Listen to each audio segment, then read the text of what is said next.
দর্শক, অবশেষে এই অসহায় বৃদ্ধ মা ও তার প্রতিবন্ধী ছেলের জন্য যে টিউবওয়েলটি স্থাপন করে দিলাম, এই বৃদ্ধ মা ও ছেলের জন্য আমরা যে টিউবওয়েলটি স্থাপন করে দিয়েছি, টিউবওয়েলের মেঝেটাও বিশাল করে পাকা করে দিয়েছি। দেখুন, এই বৃদ্ধ মা তার টিউবওয়েল থেকে পানি বের করতেছে। এখন এই টিউবওয়েলে এই মা ছেলে তারা সুন্দরভাবে গোসল করতে পারবে, যে কাপড় চোপড় আছে এগুলো পরিষ্কার করতে পারবে, তাদের আর কোনো সমস্যা হবে না, ময়লাও ভরবে না। দেখুন, এই মা তার টিউবওয়েলটি থেকে পানি বের করতেছে, এই যে বালতিতে পানি ভরে দিচ্ছে।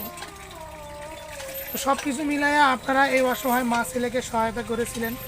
আমরা আপনাদের অর্থগুলো দিয়ে এই মা ছেলের জন্য এই মা ছেলের ঘরের মেঝেটা এবং টিউবওয়েলের মেঝেটা আমরা সুন্দরভাবে পাকা করে দিলাম। সেই মাছটি কেটে পরিষ্কার করে নিচ্ছে।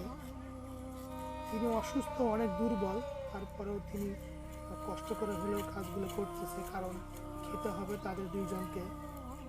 তো আমরা ইনশাআল্লাহ এই অসহায় মা ও ছেলের জন্য খুব শীঘ্রই একজন লোক ঠিক করে দেব, তারা যেন শান্তিতে থাকতে পারে। ওই লোকটা যেন এই অসহায় মা ছেলের সেবা যত্ন করে, রান্নার ব্যবস্থা করে দেয়, তাদেরকে গোসল করে দেওয়ার ব্যবস্থা করে দেয়।